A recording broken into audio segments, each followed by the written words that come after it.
Good day. Today is May 14th and I'm going to be transplanting two small trees that are newly this year, but I think I planted them in the wrong spot. One is a Crimson Queen Japanese maple, and I'm switching it to a more sunny spot where this tigerized sumac is.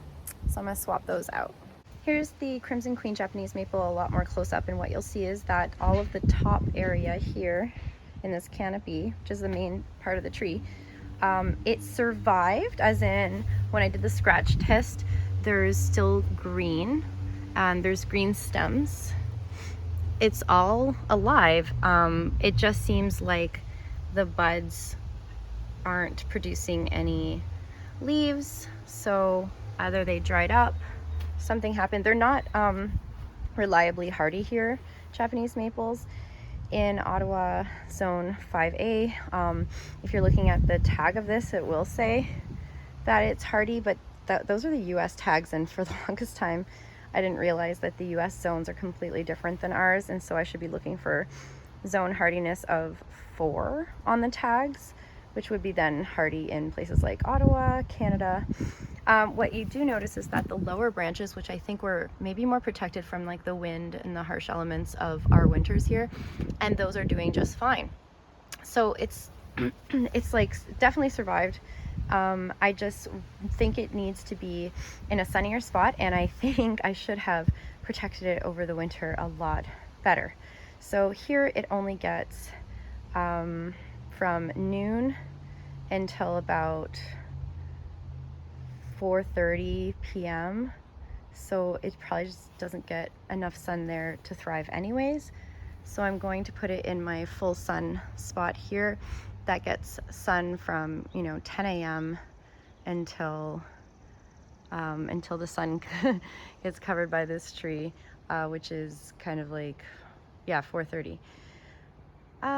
So this tigerized sumac is also, I wanted to move it a while ago because it sort of turned itself into a standard tree form. Originally it was more of a shrub.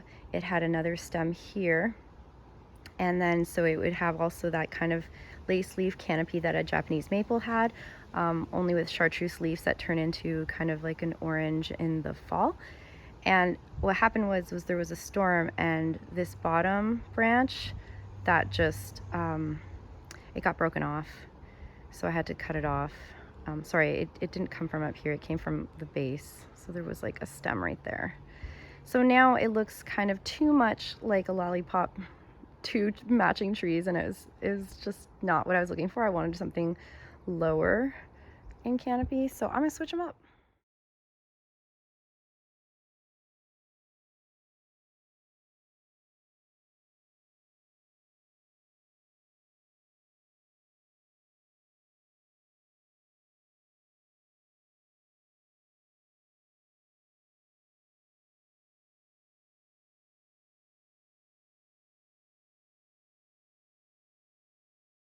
So everything's watered in and placed properly, and here you'll see the tigerized sumac.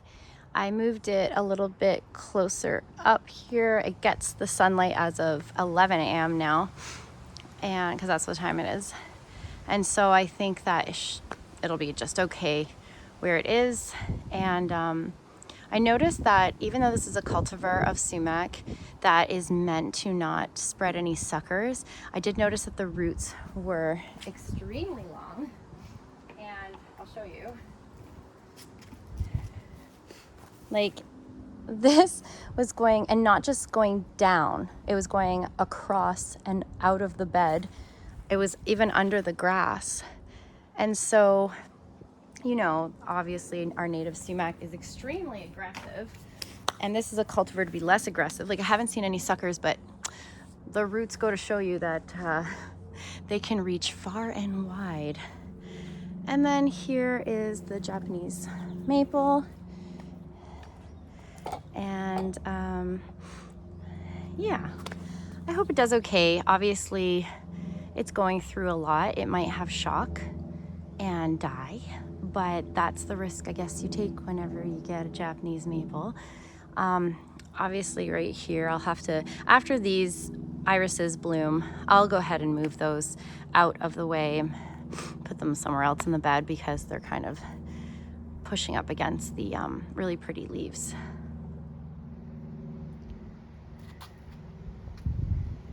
So maybe it'll like its home for next year, and I will protect it over the winter. It's gonna look like this the whole summer probably.